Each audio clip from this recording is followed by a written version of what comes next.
99 to 101, derivatives of inverse functions. From earlier courses, let's just take a moment to remember what inverse functions are. Given function f of x, the inverse function f inverse of x is numerically defined to be a function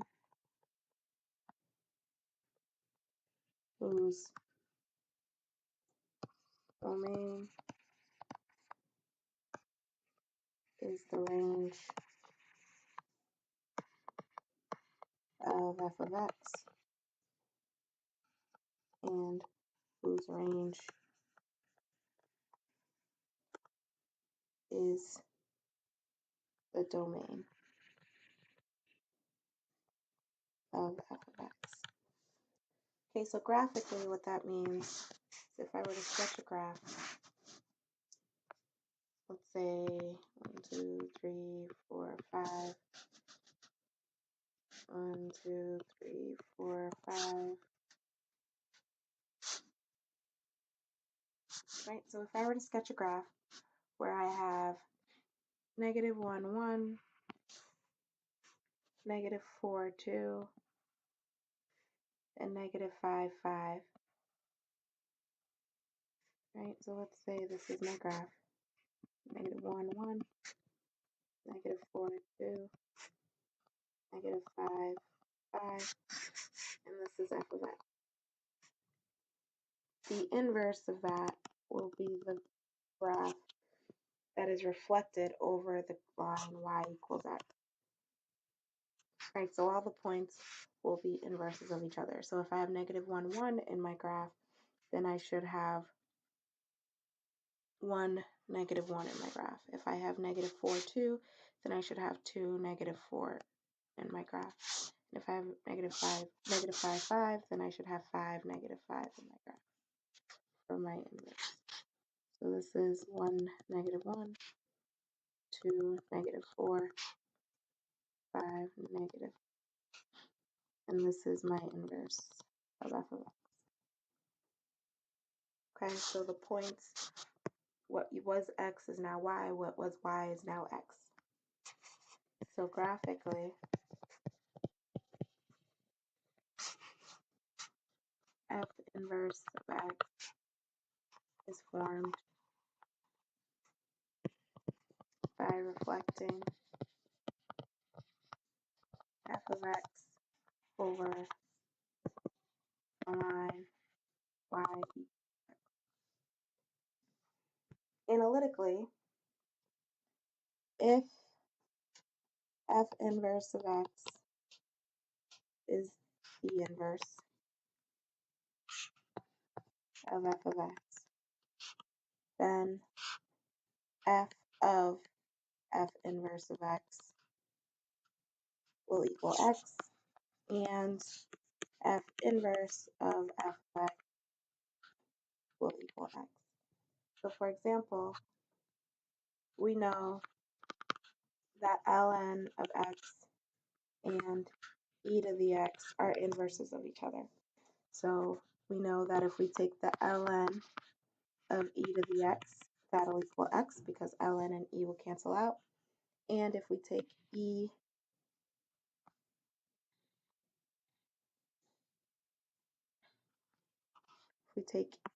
to the ln of x, that will equal x because e and ln will cancel out. Okay, so what we're going to do is consider the two functions f of x and g of x represented numerically below and answer the questions that follow. Okay, so if I'm looking at f of x as a series of points here, I know that I have negative 2, 3, and 1, comma 2. So the inverse of f of x, I'll have the points 3, comma negative 2, and 2, comma 1. Right, so if I'm trying to complete a table for the inverse of x, the inverse of f of x, then I'll have 2, comma 1, and 3, comma negative 2. Similarly for g of x, I know that the points for g of x are negative 2, comma 1, and 1, comma negative 2.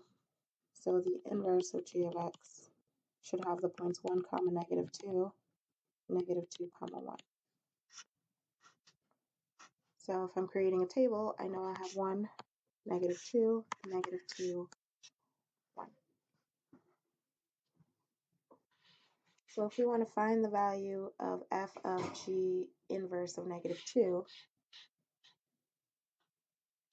I'm looking for g inverse of negative 2, I'm looking for a point where my y value is negative 2. So I'm looking for what is my x value if my y value is negative 2. Right, and that answer is,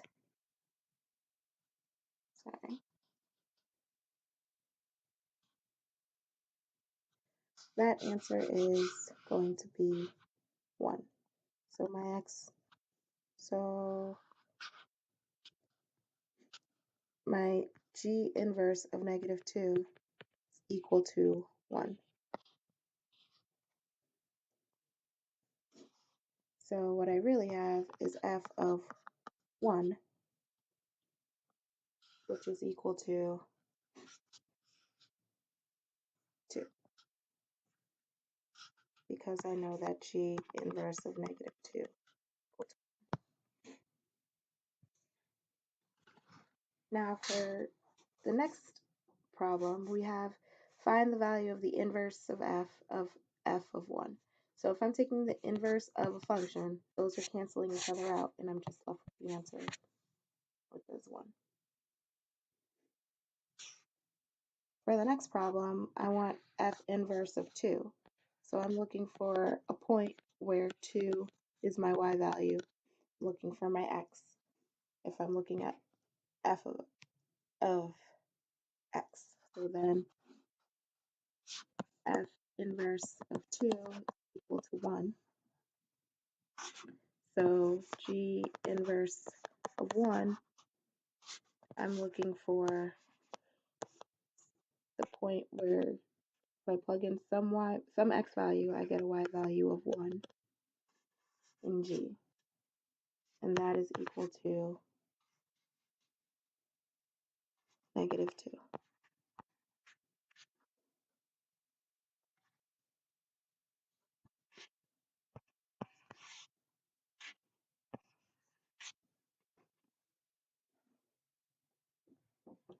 Right.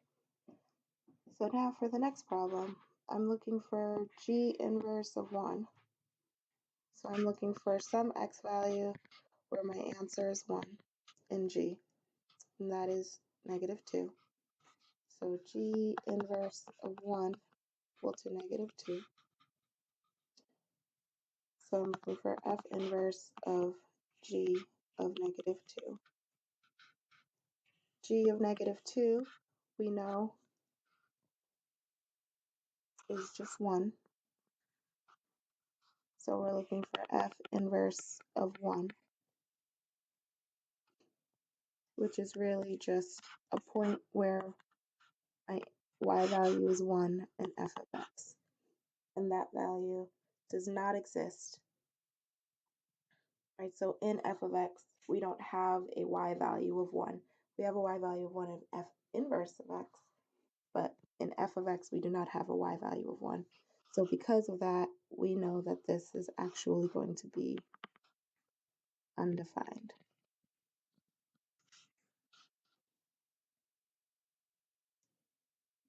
Okay.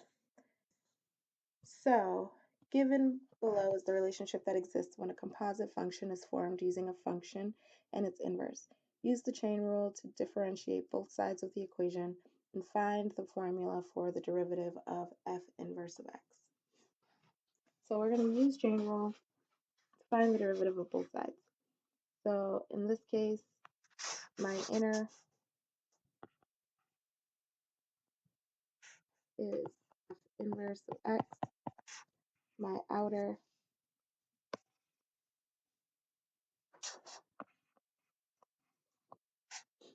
is f of x. So my derivative of my inner is f inverse of x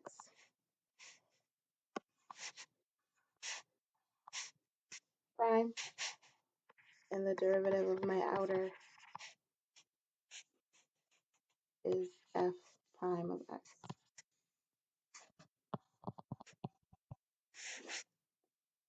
Okay, and then the derivative of x, we know that's 1. So if I use chain rule here, I know that I want the derivative of my outer with my inner. Right, so I want my derivative of my outer with my inner. So I'll have f prime of f inverse of x times the derivative of my inner, which is f inverse of x prime, and that'll be equal to the derivative of x, which is just 1. So if I'm looking for the derivative of my inverse function, here's the derivative of an inverse function.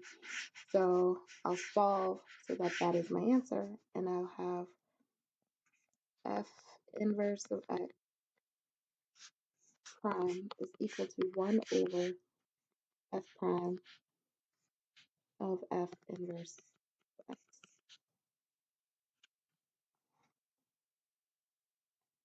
All right, so we're going to do an example. So we want to suppose that f of x is equal to 3x plus 2, and f prime of negative 2 is equal to 3. What is the value of f inverse of negative 4? Okay, so if my x value is equal to negative 4, one thing I'm going to need to know is what is the inverse of f of x when x is negative 4. So to do that, I'm going to need to know what is f of 4, of negative 4, sorry.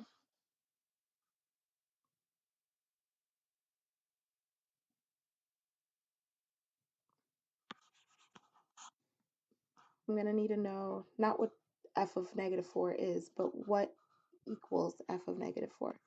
Because again, if this is my inverse, sorry about that, this is my inverse, then I'm looking for some f of x, right? I'm looking at f of x where I have a point, some x comma negative 4. Right, so I'm going to set 3x plus 2 equal to negative 4. And then I'll solve. So then I'll have 3x equal to negative 6. So x is equal to negative 2. Okay, so f of negative 2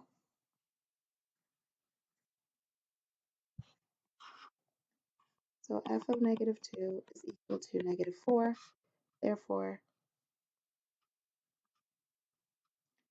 f inverse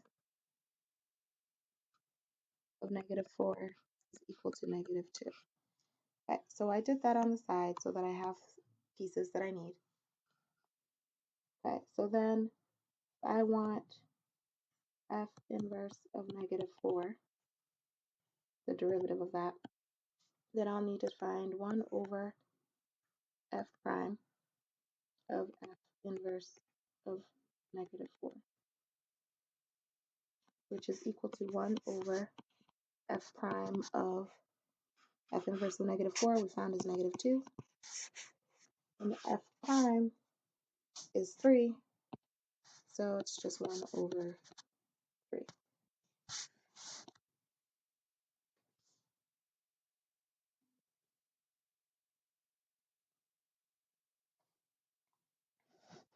All right, we're going to do a few more examples. So we want to find the value of f inverse of negative of 3 prime. Then we're going to need to know in f of x, I need a point where 3 is my answer. So if I'm looking at f of x equals 3 when x equals 1. So x is going to be equal to 1 in this case. So f of 1 equals 3. So f inverse of 3 must equal 1.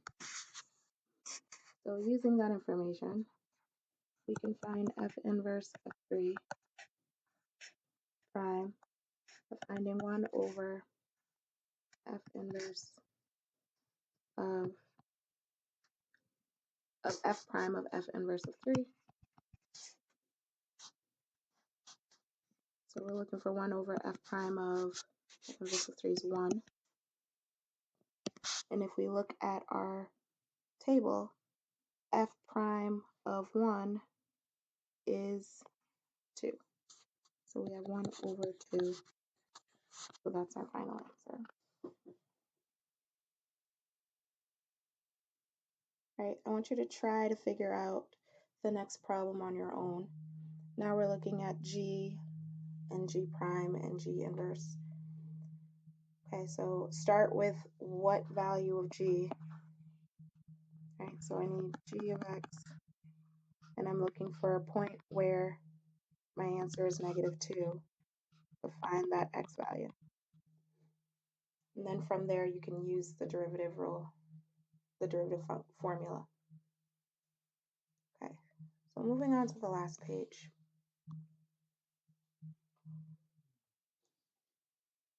The functions f and g are differentiable functions, and selected values of them are and their first derivatives f prime and g prime are shown in the table below. Use the table of values to answer the questions that follow. So we're going to use this table to answer these 3 questions. We want to find the value of g inverse of 1 prime.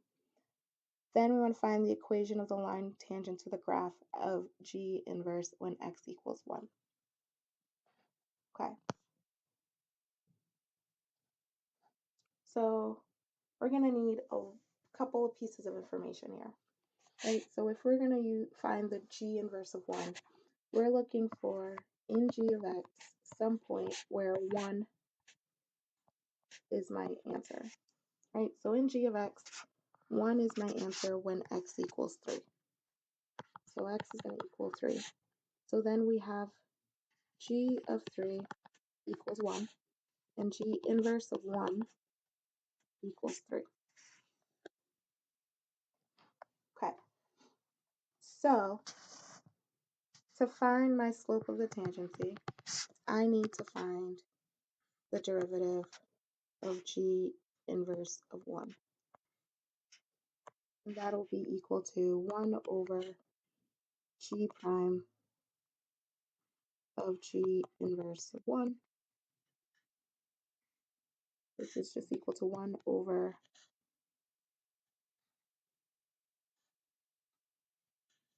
g prime. G inverse of 1 we know is 3. And g prime of 3 is -2. So we have 1 over -2. That is my slope of tangency. Now to find my point of tangency, I'm looking for a tangent line to the graph G inverse, right? So my point of tangency, I'm looking to plug in 1 into the G inverse function, and I'll get 3, because we've already done that over to the side on the left. So my point of tangency is 1, 3.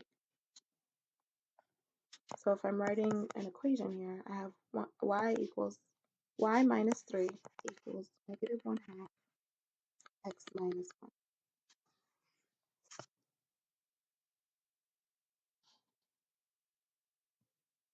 All right. So now we want to estimate the value of f prime of 2 using the table. Based on this value, we want to figure out what conclusion can be reached about the graph of f when x equals 2 and explain our reasoning. So if we're going to estimate using a table, we're going to use the slope formula y2 minus y1 over x2 minus x1. Right, so we're estimating using a table, so we're going to use our slope formula. If we're estimating the value of f prime of 2, right, we're going to look for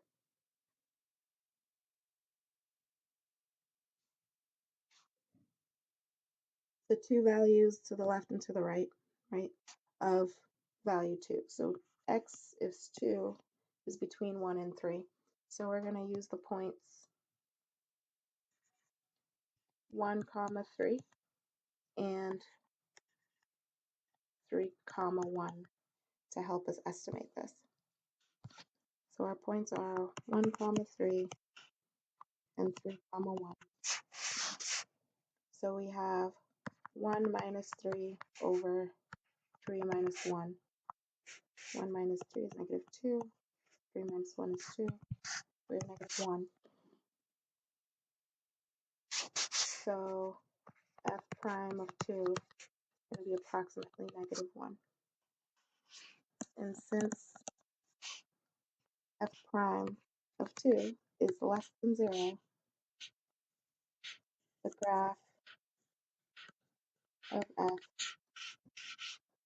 is decreasing at x equals 2.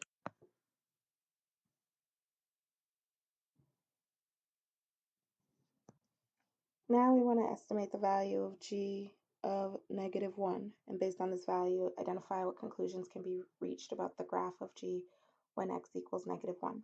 So what I want you to do is do that problem on your own. If we want to find g of negative 1, what 2 points would we need to use from the table to estimate it using y2 minus y1 over x2 minus